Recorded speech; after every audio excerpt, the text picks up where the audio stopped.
That is why everything in my ideology, my methodology, my approach to spiritual, emotional, and mental health is rooted in the universe. I believe that I seek and am in alignment with the universe, and I differentiate between the universe and the world.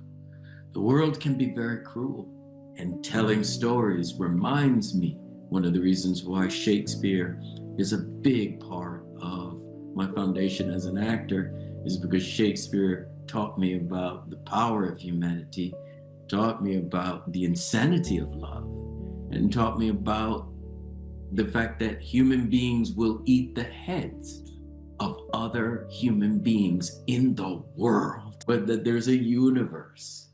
Hi, everyone. Peter Lisiaga here, and today I've got the privilege of sitting down with Forrest McClendon. Forrest, a performing artist, a storyteller, a man who's lived through his own defining moments, as we all have. Right now, he's performing in Jelly's Last Jam at the Bristol Riverside Theater, and I have to say, that one hits a little bit close to home for me because my wife is sharing the stage. Renee is sharing the stage with Forrest. And yeah, so this is special for me and got a chance to see Forrest in the show. So anyway, let's get into it. Forrest, thank you. Thank you so much for joining me today on the Living Strong podcast. I appreciate you. Now, right now it's 10 a.m. your time. And are you actually an early riser or? Yes, the morning is sacred for me. I literally begin the day by what I call the spell of land, light, air, nature, and divinity is how it starts for me. So 10,000 steps outside Wow. where I can be inside of nature is the most important thing for resetting my nervous system. So yes, the morning, I'm an early riser and it's sacred. I literally don't do anything like turn off notifications or anything like that because literally everybody in my life knows that it's sacred. So I don't even have to put a boundary around it. Yes, the morning is everything. I love it because, I talk a lot about respect and honor, respecting my time, respecting my body, respecting the work that I'm doing and honoring it. And my practice is demonstrating that in my day. And like you, everyone that knows me knows that I like the way you say sacred, hold it close. And like, for example, my students, I have a martial arts school, so on weekends the last class finishes around 1:30, 2 p.m. And if you were to ask my students, now right now I'm not a full-time instructor, I just basically run. I'm on my way out in retirement. One of my head instructors taking over the school, but I'll go to my students and I'll ask them, okay, what am I going to do when we finish today? This is a Saturday. And they all know the answer. You're going to do nothing or whatever you want. And so, yeah, so definitely I understand honoring and respecting time and life and in the season. So let's talk about the season that you're in your life. I could hear already that there's a lot of honor and you are really embracing your moments in a very sacred way. So where are you in the season of your life right now? I don't really know quite how to answer that question, except to say that I am 60 years old. And as you said, I am a performer, but I'm also a professor. I'm a professor of the practice at Johns Hopkins University. So that is what I find myself doing in this season. And the entire trajectory, really, of my life has been about creating new work and inspiring the next generation. And so I literally feel as if I'm only in a more sacred season of doing exactly that. I'm also in a season of loss. I think that by the time you get to this point in your life, you begin to lose people that are really, really important to you. And this has been a huge year of loss for me. And so that's the reason why time is just so important. A friend of mine literally said in uh, California to me recently that the only thing that the rich man wishes to have in the end to use his money for is to buy more time, to buy Yeah. more.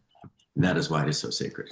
So Yeah. that's Yeah. what I would say about this season. And that's what I would also say about the beauty of the lessons in performance and in theater. uh, theater teaches me about both moments and the idea of literally going moment to moment. And it also teaches me about the importance of time. The lessons in punctuality, for example, that I learned in the theater are really the bedrock and foundation of how I function in the world. In order to hold time sacred, one has to really hold punctuality as sacred. And in order to do anything like a Jelly's Last Jam, it has to, in my opinion, be one of our first agreements to hold time really sacred. Mhm. Yeah, I know the work that I'm doing now, uh, every moment, and that's why when I wrote my book, Living Strong, the power of defining moments, I realized that when I look back over my life, and I have the luxury, and I say luxury because I see it as a luxury and an honor to have a life that I've lived. And when I look back and I see moments, and I ask myself, okay, what were the moments that I learned the most from? And it were those moments of great challenge, even loss. And I learned how to value life, value days, value moments.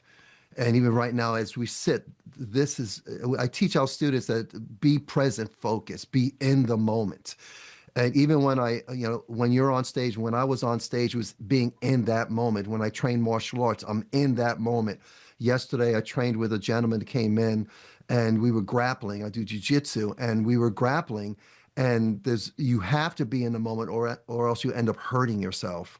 And of course, we've done shows that if you're not in the moment, I know Renee and I had the honor to do Starlight. You have to be in the moment, present, focused, or someone gets hurt. And there are other shows that are like that, Cats, and other shows that have sets and other talent actors, working a scene.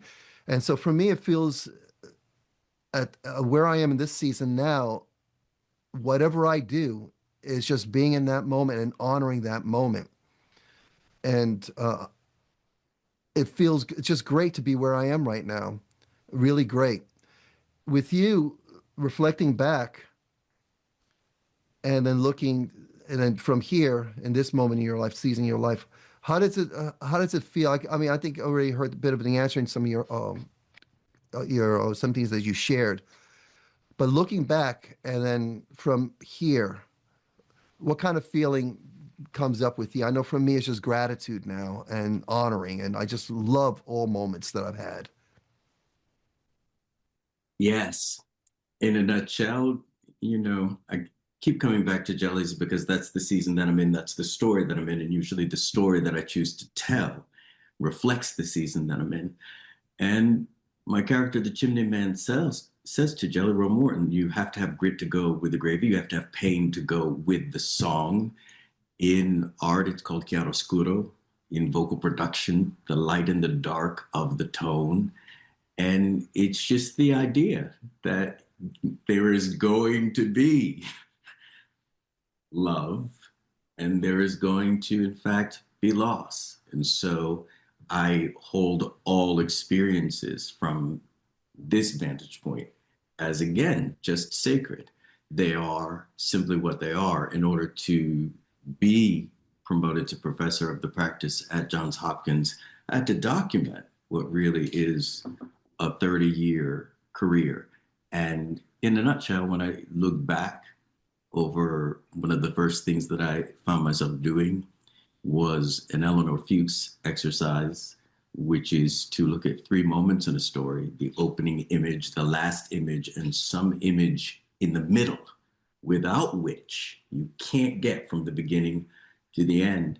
And I observed that I'd appeared in the New York Times three times in the trajectory of my career. And I say that to say, when you write it down just as the fact, not any feeling whatsoever about what it is, it allows you to, it allowed me, let me say, to experience the pure light and dark of all of it. Because One can be having a great triumph on an international stage and experiencing very powerful loss at the same time.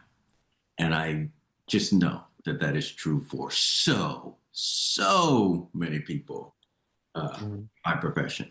And it's the story that I have the privilege of telling every single night to be Mhm. that while you are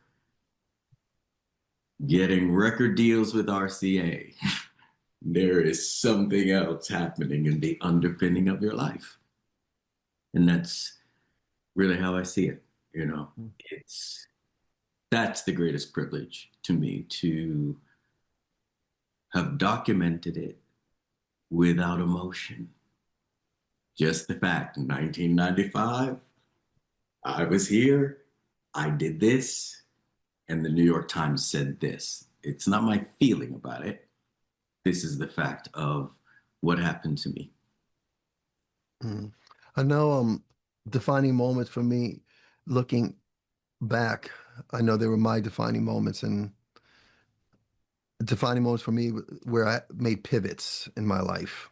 And one, I remember one was when as I came into the industry as a ballet dancer, and one of the pivots, the changing moments for me is coming out of the streets of New York. I was a gang member in the Bronx, grew up in the Bronx, and then left New York, went to Florida to get out of the streets, and then decided, because I love Gene Kelly, decided to go to a little Dolly Dinkle. Now, that's not the name of the school, so I apologize to any Dolly Dinkle schools out there. However, I went to a small dance school in Fort Pierce, Florida, South Florida, and I believe I was 23 years old. And I go in there working construction during the day. And well, I called the lady up and I said, "Hey, look, this is who I am, and I want to dance." And so she said, "All right, come on down." And so I scheduled to come on down that day after work. And what do I wear? She said, "Just wear some sweatpants and a t-shirt." So I said, "Okay, fine, fantastic." So I went there with my Montego Mercury, 1970 Montego Mercury, and I'm parked out front. It's a small little strip mall, parked right in front of the door, and I'm scared to death. I said, "What am I doing here?" And so anyway, this lady with a chubby lady opened the door and stuck her face out. She looked at me. She smiled. And she came to the window. She says, "I thought you'd be out here." And she had me come on in. I went in and took my shoes off, my socks off, sweatpants and t-shirt.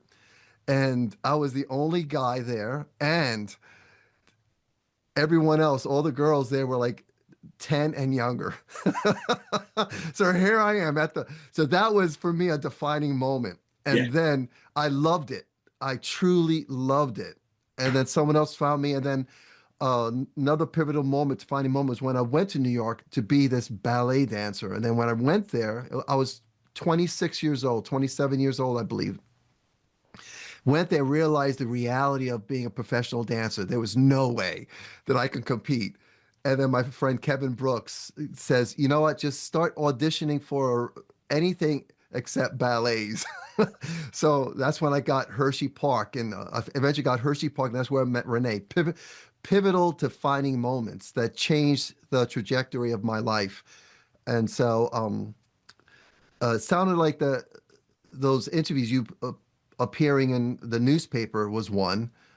Can you recall any defining moments that come to mind? Now, I always keep in mind that the gentlemen that are watching this, many of the guys that I found watch my podcast are going through challenges of their life seasons. And the 45-year-olds, 55-year-olds, 65, certainly when I was going through those seasons in my life at that age, those were pivotal moments for me. And I'm meeting with a lot of guys that are talking about challenges, and they may be doing well financially and career professional wise, but they have this sense of something's missing.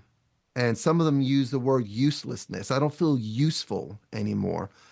And so those defining moments that I've had helped me. And I came out of a season last 10 years right before I got my hips replaced.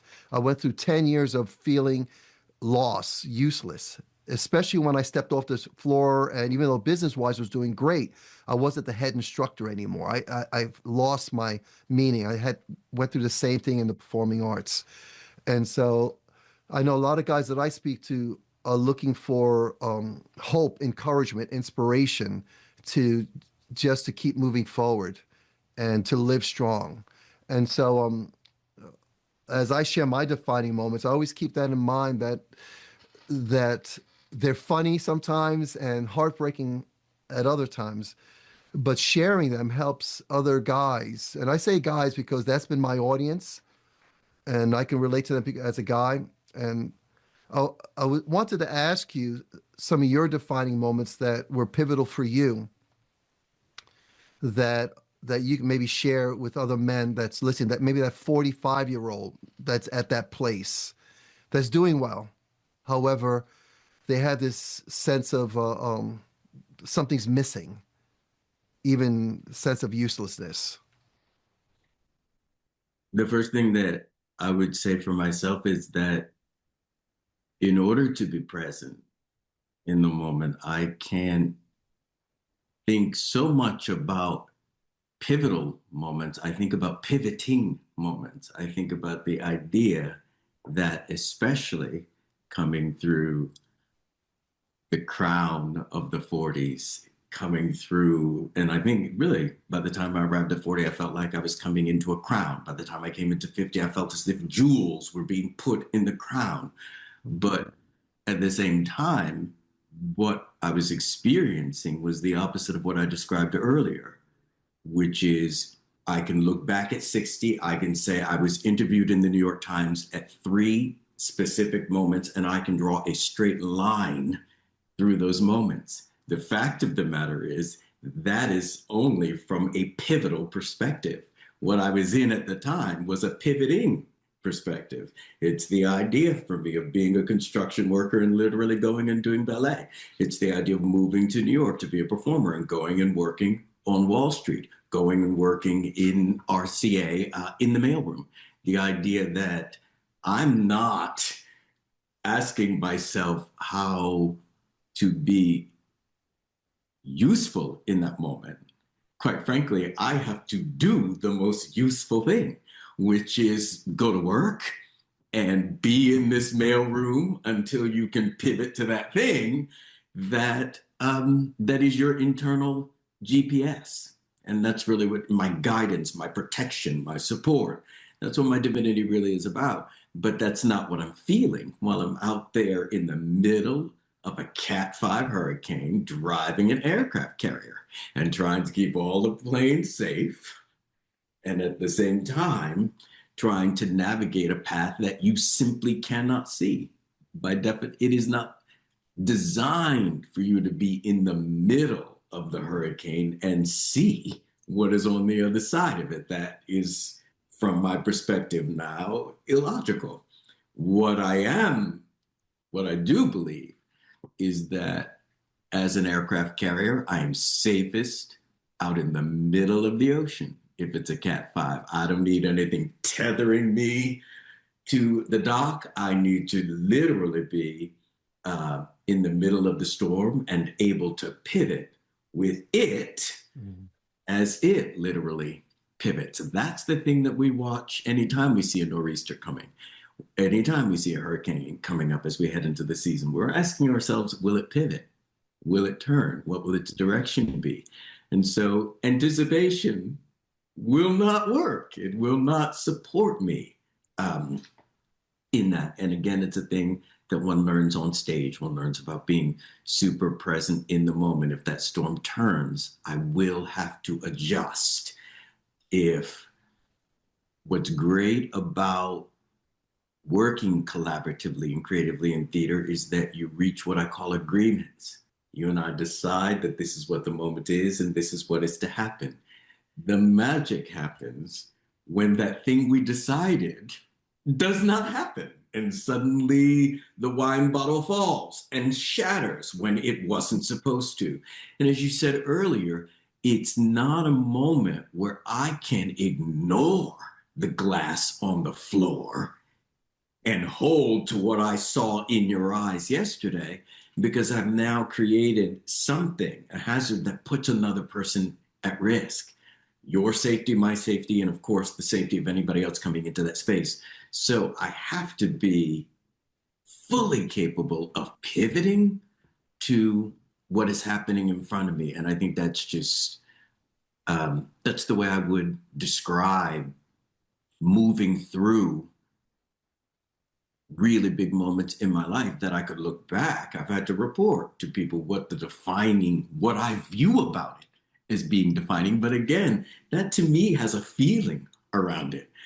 What I would describe as being right where I am right now, constantly pivoting to move forward through really stormy times. And I don't think there's any other way to describe these times. To me, it is a Cat 5. And I'm really, like I said, trying to move an aircraft carrier up a tiny street in Brooklyn and see if I can parallel park it. And to do that, it takes my, well, living strong, quite frankly, living in salvation, living in awareness of time, living rooted in my relationships, open to my opportunities, my nutrition, my growth. That's my spell for it, quite frankly. Yeah, I That's what. know. Yeah, I know. Thank you so much for sharing. I know one thing that theater show taught me this about being present focused, having those moments. Martial arts has surely taught me that, especially in jujitsu. You have a plan of action. We do, in jujitsu, just like in ballet, you'll do the bar work, you'll go through the floor work, then you go over some choreography, then you have your performance, and then something happens during the performance.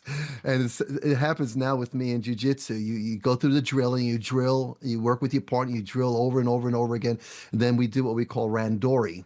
And randori is like a sparring kind of thing. It's 6 minutes to sometimes 20 minutes, depending on what we set the. Normally, it's 6 minutes of just going, getting after it, and but it becomes real. You have no idea what's going to happen. And I remember, that's when I've torn a ligament. That's when I've busted my fingers. Or someone stepped in my eye and dislocated, popped my eye out, and so those all those moments in real time. And we say that martial arts, and I think theater at stage also will prepare you for real life. If you can build the ability to adapt, to improvise, to overcome in those moments, if one would take those skill sets and bring them with them. We used to say, take it off the mat and take it into the world. Take it off the stage, get it into the world, those things, because you have to be resilient, emotionally, physically, spiritually resilient when you're on stage. Because if you drop a line or someone comes at the wrong, something happens. You can't let that disrupt you. You can't say, well, you know what, let's stop, like on TV or film, cut, let's go go back to one. And that's why I have a great appreciation for live theater, live performances, and why I have a great appreciation for jujitsu. And I did my first stand-up comedy act a couple of weeks ago. Now I have a great appreciation for being up on the mic. And so, but I never thought that I would be this kind of person. There was a time I thought I had to be this kind of person, this kind of man with, holding my feelings in. And so there was a lot of moments in my life that I struggled with who I was going to be and how I was going to be in those moments. And as I listen to you and I watch you perform, and Renee has some lovely things to say about you during the show and between show during the rehearsals and encouraging things. And my perception of you is that you're confident, you know who you are, you're solid in who you are. And even when you shared earlier in this conversation, uh, were you always like that, where you just believed in yourself and that you knew this was your mindset, you knew this is where you're going to go? Okay, yeah, maybe things will change, but I know who I am. No, I'm a Grotowski, so a gesture really says it all. And that gesture of you know who you are. Again, that's who, from a perspective of defining moments, that's what you want to believe, that you know who you are and you knew that you can draw a straight line through Mhm. through your life. And I don't believe that that's true for me. I think I never had a challenge with holding my feelings inside because I was the opposite. I was a big crybaby. So it's the Stevie Wonder song, you know, my eyes won't let me hide because they always start to cry.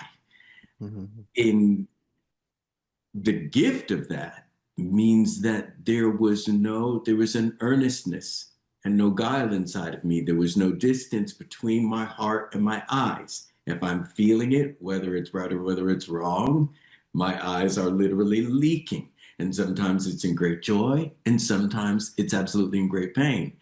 Mhm. That was a challenge, literally, for my mother raising 9 children, to have this child who was so powerfully sensitive and who was just so overly emotional. So she got me a lot of support. I literally started having therapy. I might have been maybe eight, between the Mhm. ages of 8 and 10 years old. She took me for child guidance. And those conversations at that formative stage in my life are foundational to the fact that I'm in acting and that I teach acting, and foundational to the way that I function in the world today. Theater didn't, in my view, give me some place to go and express all of these feelings. Theater gave me a place to go and be in conversation about having all of these feelings. I don't think one can be effective in a rehearsal space if one has this cauldron of emotion that they cannot keep under control. And I don't mean controlled in this way, I mean managed in the sense that not I know who I am, I know how I feel. And I don't need to allow my feelings, either joyfully or painfully, to be disruptive to this process, to what we are here to do collectively together. So that's what I think about a lot now, um, in terms of the idea of knowing who I am. It's really, as I said, when we started talking light, air, and divinity, I I go out to ask the universe, not to tell it anything. So I don't, sometimes I am showing up to report 3 things that Mhm. happened yesterday that I want the universe to hear me say out loud. But I try to make sure that by the time I'm done, by the time the reset has physically come into my body, and I do believe it's true, after 30 minutes, something shifts. After 45 minutes, something shifts. By the time you're an hour and 15 minutes in, I like to find myself in a place of asking the universe as opposed to telling it anything. So, as opposed to saying, this is who I am, I literally say, this is how I feel today. Not, I am depressed, quote unquote. And many therapists will literally give this exact kind of language, but it's just something I've stumbled upon for myself in practice, that I will express how I feel.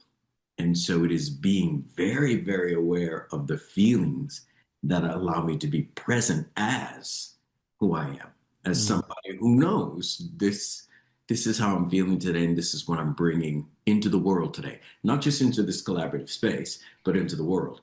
And most of all, in storytelling, you heard me say earlier that the story I choose to tell is everything to me. When they call, I call it AI. Are you available and are you interested? I read that story, Peter. I read the story.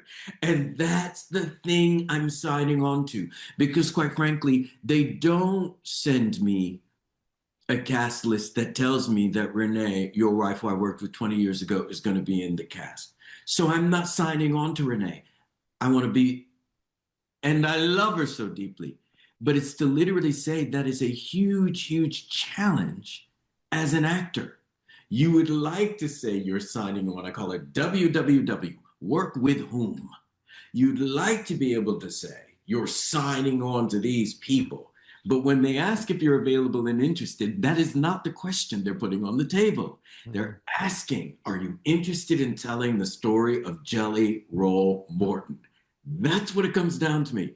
And then secondly, they're saying to me, here's the role we'd like you to be in.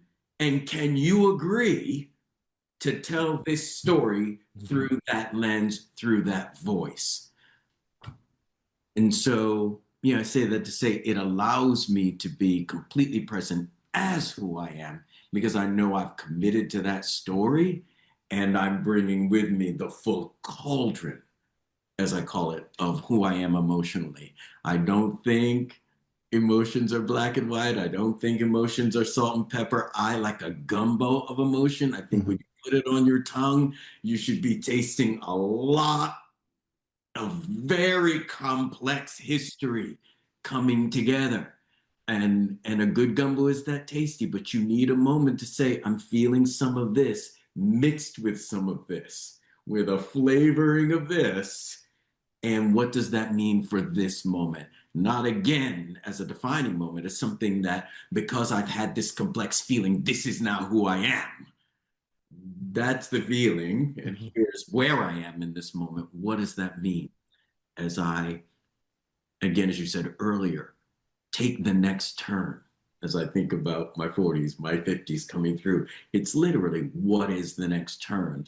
Now, having performed on both coasts, having performed transatlantically, having worked so much in the conservatory environment, I find myself at a STEM school now, and it feels like a major, major pivot in terms of helping those in business and in law and in medicine to use some of the same practices that we're talking about as they go to be in the operating room and the boardroom and the courtroom and these spaces where the deep empathy of theater and storytelling will be profoundly useful for us as a civilization.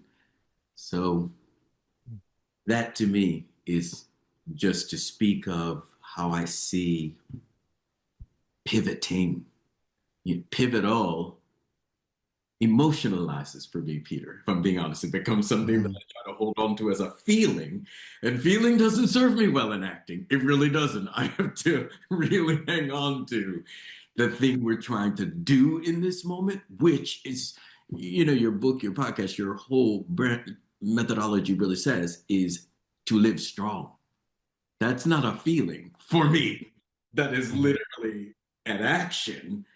And I may be feeling, the doctor said to me this morning as I was coming in to before this podcast, I had an appointment with my doctor. And he said, how are you? I said, I got to be honest, Doc, I'm a little bit tired. He said, what is it? I said, well, I'm in Baltimore and Bristol. And the moment I say it, he goes, I got you, Forrest. And that's not feeling, I don't go, ooh, this is happening to me and I'm living strong. I literally go to the doctor, no, I'm tired this morning and here's where I really am. And it is the action, if you will, of getting up to go and get that blood work, to have them check that blood pressure and tell you, my goodness, guy, that to me is how I absolutely see this idea, if you will, of living strong. Everything about it, I can't really afford to let it emotionalize because of what I said about the cauldron of emotion that is in me. I'm a big old crybaby, and if I'm literally running on the feeling of it, I won't get out there and do the 10,000 steps. I'm running on the action of it, and that has to happen one way or the other. Now, it turns out to be a gift that it's this huge reset for my nervous system, that it's just this incredible moment of clarity where I call it the spell of lost. Lots of ordered steps today. The more lost that I feel, the more I send up the prayer of just lots of ordered steps today. And by the time I've allowed really the universe, if you will, I'm going to be very, very clear in that, to say, to answer, to give guidance and protection, providence and support, I shift in my feeling by the time I am done. So nothing about it is performative. No performative joy. Oh, I think that acting also taught me that, because sometimes, there's an energy you try to bring into spaces to get jobs, especially early on, 20s, 30s, where you think there's this thing you have to do. And for me, it's just a lot of performative energy and joy. And what I didn't realize was that people can actually see through that. And I'm not sure they can even see through it. They feel through it, that there's just something about whatever it is that's just not coming from a genuine place. And the first time that I showed up at an audition, a little tired, and as my true tired self, it was the most successful experience that I ended up having. And I learned in that moment that actually what you show them is who you will be when that those lights come on at 8 o'clock. But you may be tired really at 5 minutes before it, but there's a tremendous amount of preparation. There's a tremendous amount of artistry and scholarship that we bring to it that allows us to live strong, even when we are dealing with debilitating exhaustion. And Mm. I find that if I try to perform like I've got energy, I'm using energy to act like I have energy. That's usually not useful. There's something about the yin and the yang of it, the give and the take of it, give and take, that allows the energy to flow more easily and freely when, as you said, you know who you are based on how you really feel. So many people, I'm happy to say this on your podcast, and I've never said this out loud before. There's so many people who don't know I take a nap at half hour. I can literally do that. And it's because Nene, your wife, as I call her, she literally planted the seed on me because she comes into the theater with her makeup done. She's ready. I watched her come across the parking lot. My apartment is right upstairs from the theater. I said, Nene, I'm going to put on my makeup upstairs and come on down. And I literally, if the show is at 3 o'clock, by 2:10, that makeup's on. 2:15, I'm coming down those stairs. I can get into that costume, that microphone, and I literally can shut my eyes with my phone in the dressing room, let me be clear, and I can allow myself to come completely present. It is because I've already stretched my body at the top of the day. So I'm not coming in at 30 minutes to ask my body if it is in service. I've asked it if it's in service by the time I've risen in the morning. So I say that to be very clear, that that's what I think allows me to close my eyes and literally be in a nap. And then at 5 minutes to be completely present because I've allowed myself to be in that space. I'm listening to the audience as they're coming in because I'm sitting right stage right.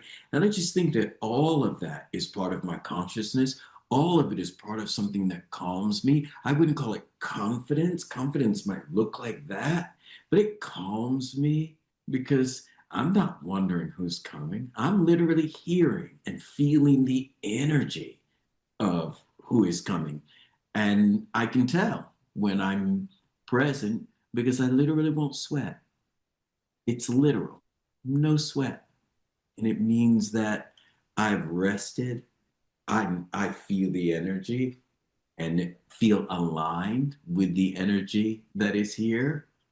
And I'm ready to do the thing. Amazing. Well, thank you so much. I can't wait to go back and listen to this because you said so much, and I'm going to want to unpack a lot of that. One of the things that came to mind, as you spoke and shared, thank you so much for that, is mindset. And a lot of the men that I speak to, not just men, I would be clear to everyone that, I have parents, grandparents, have been doing this for going on over 30 years. And so, uh, but many of them, I find myself getting into conversation with them is about their mindsets, pardon me, and their ability to communicate with themselves and what they say to themselves. And I heard some of the things that you were saying is how you see things, and how you speak to yourself. And the questions, one of the big things I talk about right now is what kind of questions are you asking yourself? Like I used to be in a place where if I made a mistake, I would ask myself, how come I make a why do I make all these mistakes? What's wrong with me? And why am I always clumsy or making these dumb mistakes? And I would ask questions like that. And what I realized is that I would then answer those questions. We have this reticular activator that you would set in motion, give your question, and the mind works that way. It gives you, well, this is why you mess up. This is why you do everything wrong. And so I learned a long time ago that I had to change what I asked myself, how I spoke to myself. And if I made a mistake, I said, you know what, I made a mistake here. What can I do to make this better next time? What can I learn from this moment? And this is one thing that I go into conversations with everyone, especially parents that are working in tough situations with children that have additional needs, because I specialize with children with additional needs and adults with additional needs. And many of time to help the parent regulate themselves, self-regulate themselves before they're able to honor the moment they're in with their child or their loved one. And it's a mindset. And as you spoke, I kept coming back to this mindset. My gosh, he's got an amazing, a strong mindset. And you have the ability and a discipline to take what you're receiving and put it in the context that serves you, that honors you, that also now becomes sacred and important. I And just love that. I just throw in, yeah, and I don't do that. The universe does that for me, and that's the key to the asking. That I don't feel in my humanity that I am that magnificence, but I absolutely believe that the universe is. And as you literally said, it very much in acting, it sharpens the listening skills, the ability not just to speak, the ability to listen. One of my students, as I said, I between 8 and 10 years old, my mother took me to Mid Fairfield Child Guidance in Norwalk, Connecticut, and it was life changing for me. Fast forward some years later, I'm teaching private voice at the Walnut Street Theater, and one of my students who had been through a very, very difficult divorce at the time was going through a very what you might call a defining moment, came in and she noticed my avid journaling, which is a big part of my reset practice. And she said to me, well, Forrest, have you ever done any inner child work? I said, no, what's that? And she goes, well, basically in your journal, you write a line down the middle of the page, and the left side is your inner child, and the right side is your inner adult. And you can basically allow them to enter into conversation. And as they say, by your pupils, you will be taught. She dropped that gem on me and she left. I wasn't in therapy at the time. I didn't have anybody that I could go ask about it. I didn't go read a book about it. I literally took out my journal, which is right here next to me. I only use the composition books from like the fourth grade. I draw a big line down the center of the page. And I asked really the universe the question, how shall I access this inner child? And something came to me that said, use your non dominant hand and see what happens. So I just started writing on the left side of the page with my non-dominant hand, and there was something about the speed at which I was forced to move that it began to access a completely different voice inside of me. And once that voice became present, it became very easy for the inner adult to arrive on the right side of the page to respond to some of the things that were coming up. And I say that to say it's tough for us to hear. You know, as Stephen Sondheim says in Into the Woods, no one is alone, but sometimes no one is coming. Sometimes you need to be that inner adult that shows up for the inner child that's inside of you. And I'm just grateful to that student who was able to give me that helpful tool that allowed me to gain an even deeper way to access feelings inside my big, considerable cauldron. Today, I write in 3 columns in my journal without any lines. The left side continues to be, it's actually, no, it's not quite the same. Anytime I'm writing on the left side of the page, I'm using somebody else's name. So, and that particular discipline came from being an actor and needing to throw the spell NYC, not your concern. In a city of 80 million, when you're trying to really navigate your career, it's very difficult to figure out the things that are not your concern. And I found that I was spending in my journaling, in my free writing, which I would do first thing in the morning, an exorbitant amount of time talking about other people. And so I just passed this rule on the left and right side of the page. Anytime I want to talk about somebody else, I'm on the left side of the page. I'm like, oh, well, Peter and such, and I can't believe that. Oh, and I've got to do this podcast. Anytime I'm using another person's proper noun on the left side of the page, the moment I go I flip to the right side of the page. And when I look back in retrospect, you immediately see how much time you are spending focusing on other people, right or wrong. Because again, I think part of the discipline of a journalist, you have to permit yourself to say the pettiest things that you might need to say. But when you look back, you just observe, even if it's all true, it's a lot of energy that you are directing towards somebody else. And what I was looking for was the magic eye to get on the other side of the page and get centered in again. What is going on with me? What am I thinking? What am I feeling? What am I doing?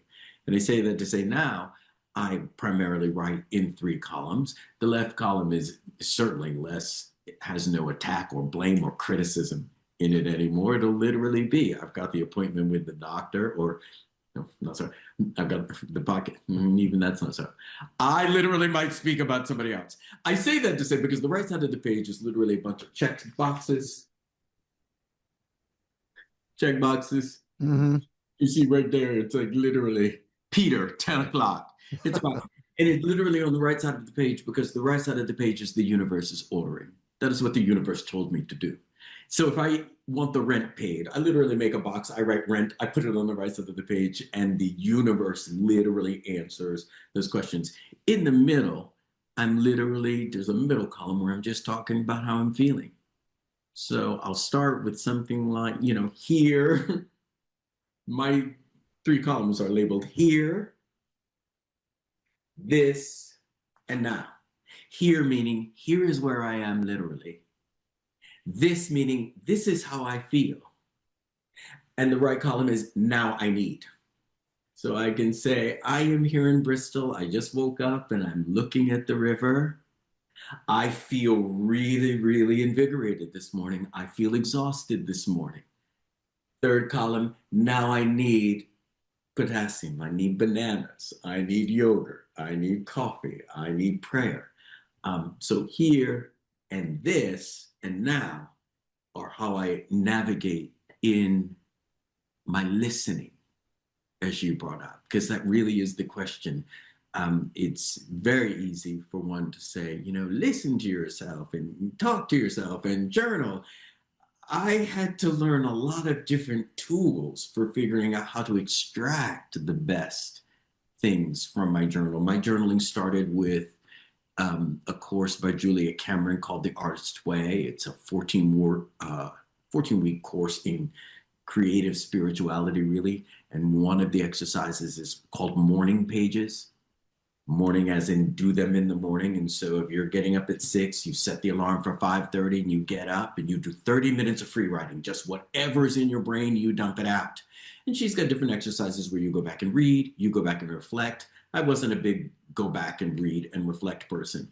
Instead, I found myself finding new tools to say that free writing taught me how to get a lot of this up. I now need some tools like the line that my student walked in and gave me to figure out how to get this free writing, free vomit that serves well just to get it out. But to me, isn't navigable. It doesn't tell me anything about how to live strong and move forward. And so my student gave me that one tool. And then there was a point where, like I said, it was inner child, inner adult, it was professional, personal.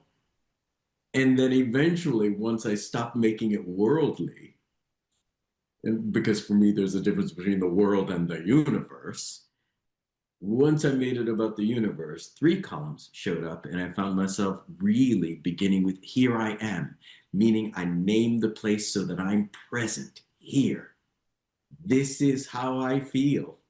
And again, it's allowed some time, it's allowed to be whatever it is, and it has to be able to be whatever it is. Too often in acting, there's a performative joy. Like I said, we feel as if we're being judged for the joy we bring into the room. And so sometimes we're just a little bit Disney cast member about it a little tiny bit. And I don't think, I believe in being cordial and collaborative in every way, but I also believe that it's exhausting to act like you have energy that you don't have when you need that energy because you're about to do major sparring, like literally major lifting, all of the strength that will allow you to put someone else's body in the air. You're going to need that.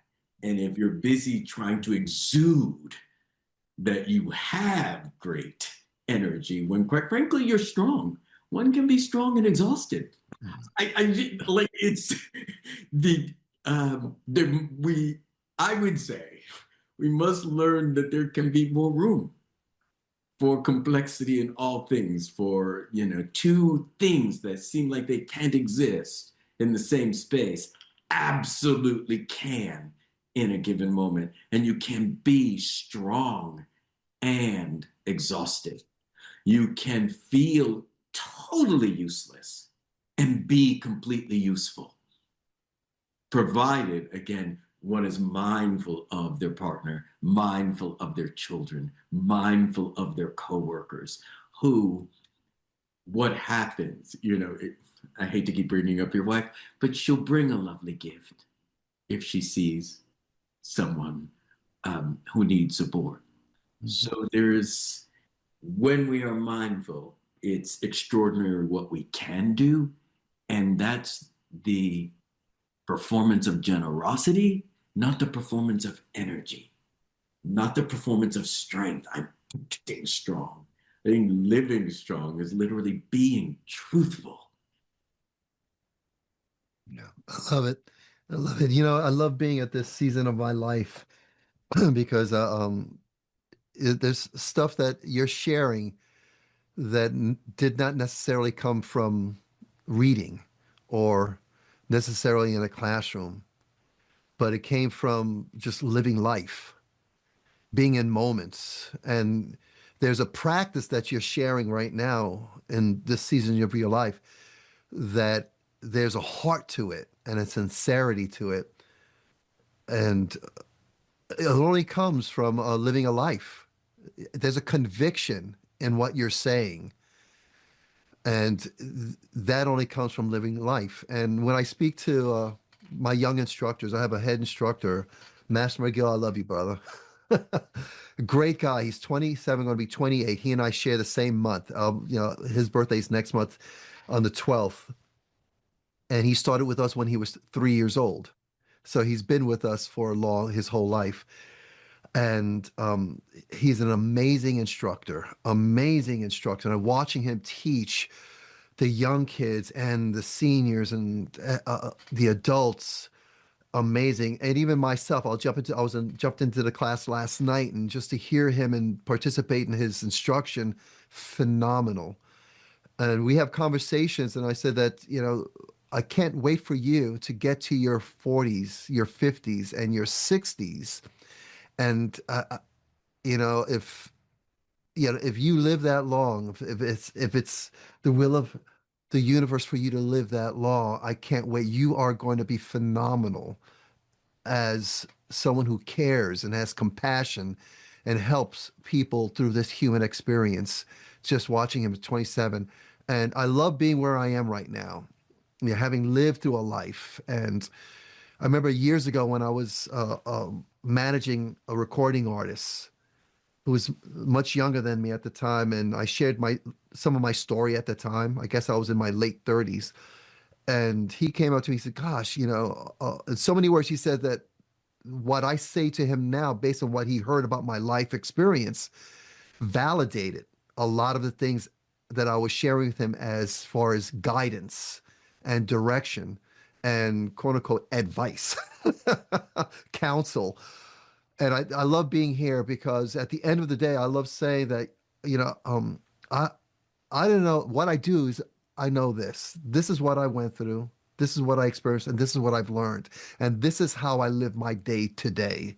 I get up in the morning. This is why I do what I do in the morning. I love what you're doing with your journal. And I love the idea with the columns. That's amazing. I love that.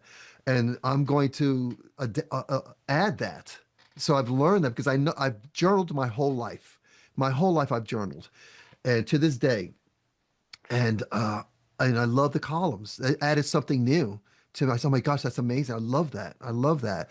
And so now I'll take what I've learned and practiced, and I'm going to, it's going to evolve. I'm going to iterate. One of the things I talk to all students about all the time, you got to iterate. You got to take it to the next level. And so I thank you so much for sharing that. I appreciate that. It's so much pivoting to me. You're so welcome. And I'm happy to share it. I literally call it pivoting. I think the universe will tell you when it's time to evolve, to let change. And I think that in the spell of strong, the G is for growth. I think that the only mindset that I think about is a growth mindset. And the only way for that to be possible is to evolve. And the question is, if I'm committed and I care about it, where am I going to trust that counsel to come from? Where am I going to trust that guidance to come from? Am I present enough to know that the universe I'll be looking for an answer, and the universe is always right there saying, here's the answer to that question.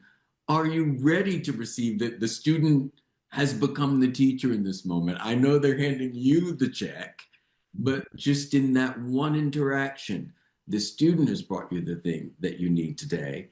And are you available to receive it? And as I say, when there's a way that your receptors can be off, and again, acting taught me about how to be mindful of that, because we want to be a sponge. We want to really take absolutely everything in. The fact of the matter is, we are not sponges. We are more like coral reef. We are designed for all things to come through and around and us. And with that, I find that my emotional capacity is actually endless. But if I try to hold it as if I'm a sponge, then needless to say, I become completely emotionally overwhelmed. So to have receptors, to be empathetic is incredibly important, but to have no ability to literally process, and even to process, to allow all of those feelings to move through you, you can't hear the clear answers that the universe is coming with. For me, because I'm dealing with so much feeling, and what I'm looking for is a thought. It's very biblical. I just am looking for you to drop in a mustard seed. I'm looking for you to drop a thought in. But sometimes, if I've not gained some facility with this cauldron of emotion, which I will never get rid of. I don't seek that. That's not a it's not a conversation with the universe. Oh, please let me not feel so much. Not it sounds ridiculous coming out of my mouth. It's the idea that word you use to care. And if you care very deeply, then how does that manifest for you? So many of us have to get our head shrunk because our carrying mechanism it's just out of whack. And in difficult times, you have empathy for the people you know, and you have empathy for those you know are in very, very dangerous warlike situations on the other side of the world. If you're human, that's absolutely happening to you. And acting taught me to bring that care, similar to what I was saying earlier about my colleagues, bringing that care into the room in support of people that you know while you're doing a heavy lift are going through a heavy time. That certainly doesn't have to become performative to care, nor does joy, nor does gratitude. I think that when gratitude is true, it is not inflated. I think the universe hears you. In the word gratitude, I'm a big circler. I write words very, very large in what I call horizontal magic, and I'll write a word like gratitude and I circle the TRUE because the essence of it is that it's true. And if it is not, this is why I am careful about manifestation. I'm careful about mantras. I'm careful about fake it till you make it, because I think the universe only reinforces whatever it is that you've decided you're going to do. So if I go to the universe and I say with my open heart, I shall fake it until I make it, the universe is going to make me accomplished at that. Instead, I say, I just wish to be true. And acting taught me that.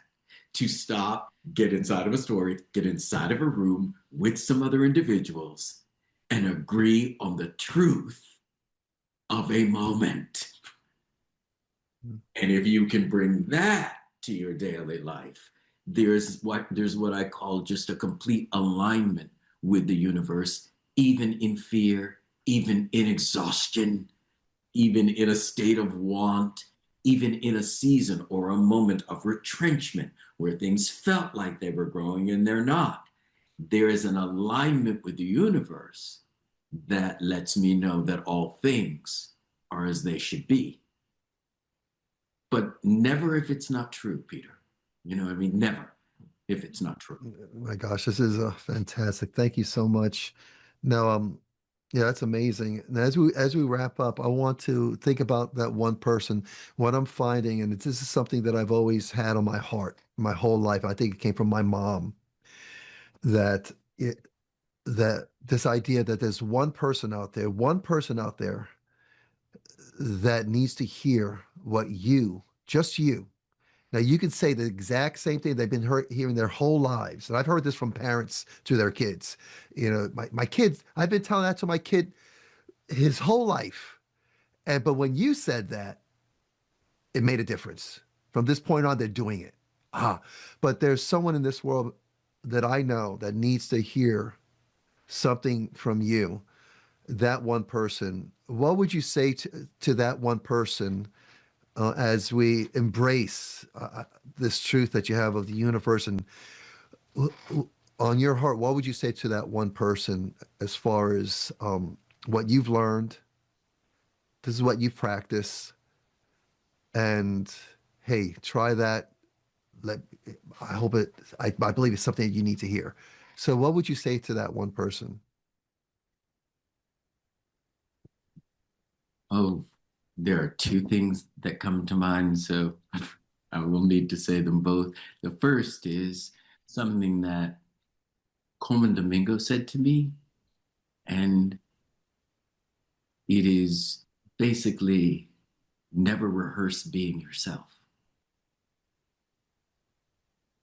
The second thing that I would say is something I heard Felicia Rashad say, which is something that her mother taught her, and that is advice she will never move away from.